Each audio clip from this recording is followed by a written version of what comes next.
Welcome to Mousumi's creation. আজকে আমি মাছের ডিমের একটা রেসিপি করে দেখাচ্ছি। মাছের ডিমের অনেক রান্নাই আপনারা খেয়েছেন, আজকে আমি মাছের ডিমের পাতুরি করে দেখাবো। মাছের ডিমের পাতুরির সঙ্গে ভাত আর কিছুই চাই না। দুপুরের মেনুতে মাছের ডিমের পাতুরির সঙ্গে যদি সাদা ভাত হয় তাহলে পুরো ভাতটাই একদম পাতুরি দিয়ে খাওয়া হয়ে যায়। কিভাবে আমি এই মাছের ডিমের পাতুরি বানাচ্ছি সেটা আপনাদের সঙ্গে আজকে শেয়ার করব। আমার টিপস ফলো করে যদি এইভাবে মাছের ডিমের পাতুরি বানিয়ে থাকেন তবে সবাই আপনার প্রশংসা করবে। চলুন দেখে নেওয়া যাক কিভাবে আমি এই পাতুরিটা করছি। ভালো লাগলে অবশ্যই ভিডিওটাকে একটা লাইক করে দিতে ভুলবেন না। ভিডিওটা আপনাদের বন্ধু বান্ধব আত্মীয় স্বজনদের সঙ্গে অনেক বেশি করে শেয়ার করে দেবার অনুরোধ রইল। এই মাছের ডিমের পাতুরি যে কোনো রান্নাকেই হার মানাবে।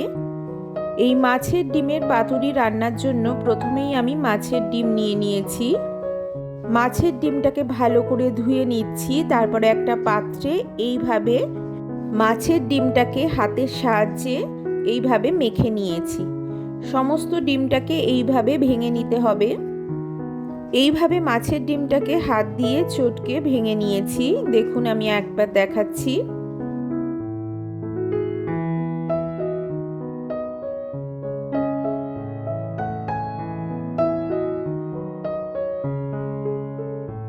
তারপর একটা গ্রাইন্ডার নিয়ে নিচ্ছি। আমি একটা মশলার পেস্ট তৈরি করে নেব। তাতে আমি পোস্ত নিচ্ছি 1 টিস্পুন,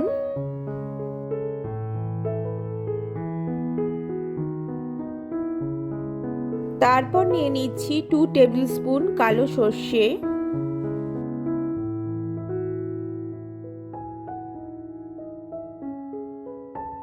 1 থেকে 2 টিস্পুনের মতো আমি এখানে সাদা তিল নিচ্ছি। আপনারা যদি সাদা তিল না নিয়ে থাকেন তাহলে পোস্তটা একটু বেশি করে নেবেন। আর এখানে সবুজ দেখে কাঁচা লঙ্কা নিচ্ছি 4-5টা। সামান্য একটু লবণ অ্যাড করে দিচ্ছি। আর দিয়ে দিচ্ছি সামান্য হলুদ গুঁড়ো। লবণ আর হলুদ গুঁড়ো দিয়ে যদি বাটাটা করেন তাহলে সর্ষে বাটাটা তিতো হবে না। সর্ষে বাটার সময় অবশ্যই সামান্য একটু লবণ আর হলুদ দিয়ে বাটবেন, তাহলে সর্ষে বাটা কখনোই তিতো হবে না। এই দেখুন আমাদের মশলার পেস্টটা তৈরি হয়ে গেছে, একদম রেডি হয়ে গেছে।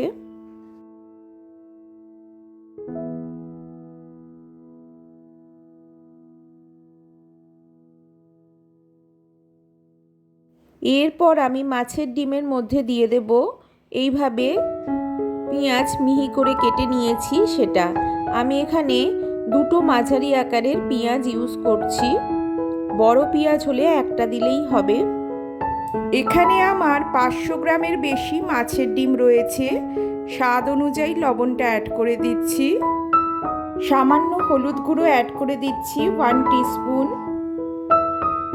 হাফ টিস্পুন জিরে গুঁড়ো দিয়ে দিচ্ছি আর অল্প একটু চিনি দিয়ে দিচ্ছি স্বাদটা ব্যালেন্সের জন্য।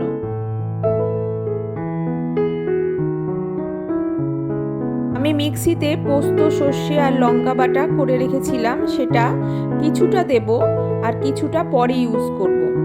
কিছুটা আমি দিয়ে দিচ্ছি আর কিছুটা আলাদা করে তুলে নিয়েছি।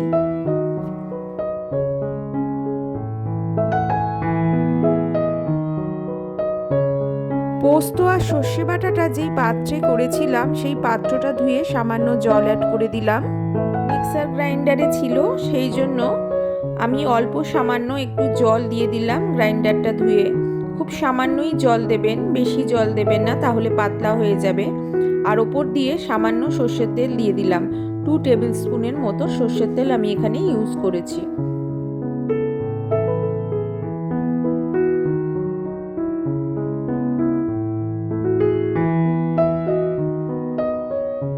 সমস্ত মশলা দেওয়ার পর ভালোভাবে নাড়াচাড়া করে মিশিয়ে নিচ্ছি একটা স্পুনের সাহায্যে। আপনারা হাত দিয়েও মিশিয়ে নিতে পারেন, আমি এখানে একটা স্পুনের সাহায্যে মিশিয়ে নিচ্ছি।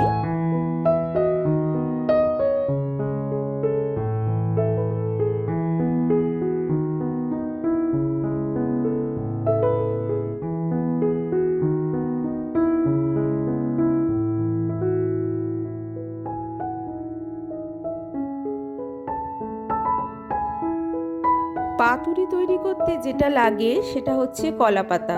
আমি এখানে কলা পাতা নিয়ে নিয়েছি। কলা পাতাটাকে ভালো করে ধুয়ে পরিষ্কার করে নিয়েছি।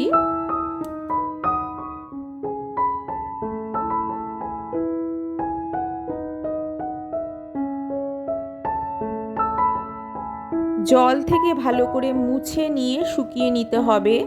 তারপর আমি এটা শুকনো চাটুতে একটু সেঁকে নেব। দেখুন বন্ধুরা, আমি দেখাচ্ছি এইভাবে শুকনো চাটুতে কলা পাতাগুলো একটু সেঁকে নেব।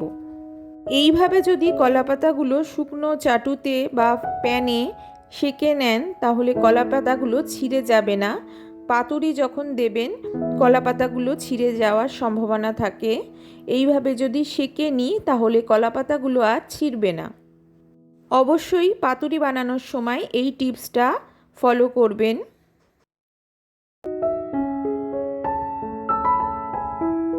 দেখুন বন্ধুরা, প্রতিটা পাতাই আমি এইভাবে হালকা করে একটু সেঁকে নিচ্ছি।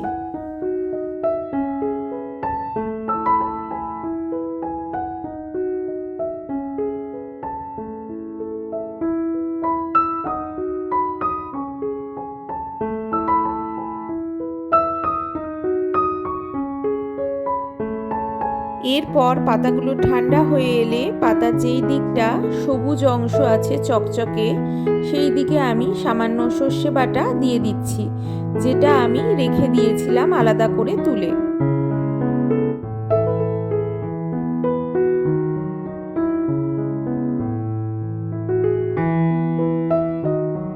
তারপর এই সর্ষে বাটার ওপরে আমি দিয়ে দিচ্ছি মশলা মাখানো মাছের ডিমটা। খুব বেশি দেবেন না, আমি এখানে 2 টেবিল স্পুনের মতো দিচ্ছি।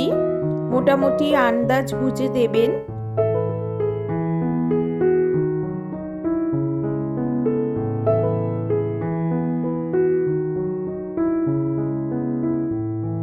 এরপর ওপর দিয়ে সামান্য সর্ষে বাটা ছড়িয়ে দিচ্ছি।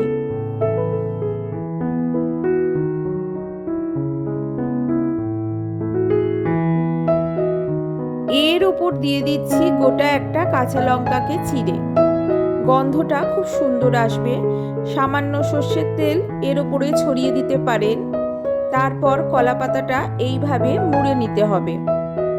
দেখুন বন্ধুরা, আমি দেখাচ্ছি এইভাবে কলা পাতাটা ফোল্ড করে নিচ্ছি।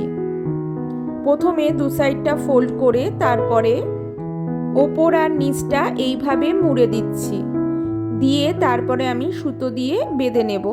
আপনারা চাইলে টুথপিক দিয়েও আটকে দিতে পারেন। আমি এখানে সুতো দিয়ে এইভাবে বেঁধে নিচ্ছি। এমনভাবে বাঁধতে হবে যাতে পাতাটা কোনোভাবেই যেন খুলে না যায়। রান্নার সময় একটু সাবধানতা অবলম্বন করে আমাদের এইভাবে বেঁধে নিতে হবে যাতে পাতাটা রান্নার সময় কোনোভাবেই খুলে না যায়।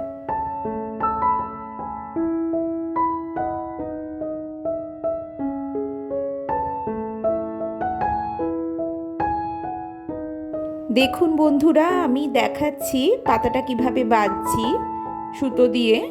দেখুন এইভাবে আমি সব কয়টা পাতুরি বেঁধে নিলাম। আমি এখানে একটা বাঁধাই আপনাদের সামনে দেখালাম। এইভাবে আমি সব কয়টা পাতুরি বেঁধে নিয়েছি। এই দেখুন আমার সব কটা পাতুরি বাঁধা হয়ে গেছে। এরপর আমি একটা কড়াই বা ফ্রাইং প্যান নিয়ে নেবেন। আমি এখানে একটা কড়াই নিয়ে নিয়েছি এই রকম। তাতে আমি সামান্য সর্ষের তেল দিয়ে দিচ্ছি। আমি এখানে 2 টেবিল স্পুন সর্ষের তেল দিয়ে ভালোভাবে মাখিয়ে নিচ্ছি। তারপরে আমি এক এক করে পাতুরিগুলো দিয়ে দেব।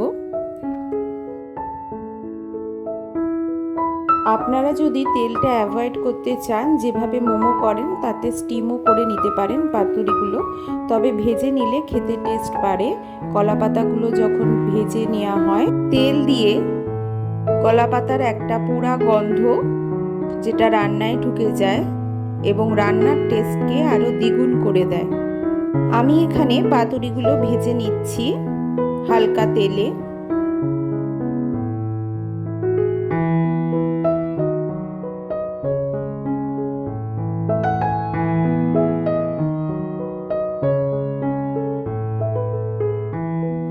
দিয়ে এইভাবে জল ছিটিয়ে দিতে হবে, দিয়ে তারপরে আমি একটা ঢাকা চাপা দিয়ে দিচ্ছি।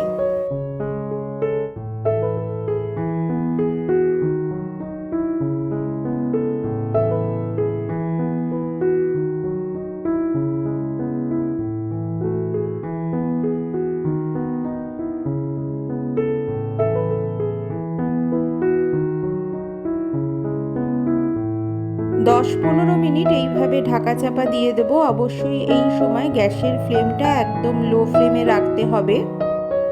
12-14 মিনিট পর আমি ঢাকা খুলে আর এক পিঠটা উল্টিয়ে দিচ্ছি। আমার এক পিঠটা হয়ে গেছে, এইভাবে খুন্তির সাহায্যে আর এক পিঠটা উল্টিয়ে দেব।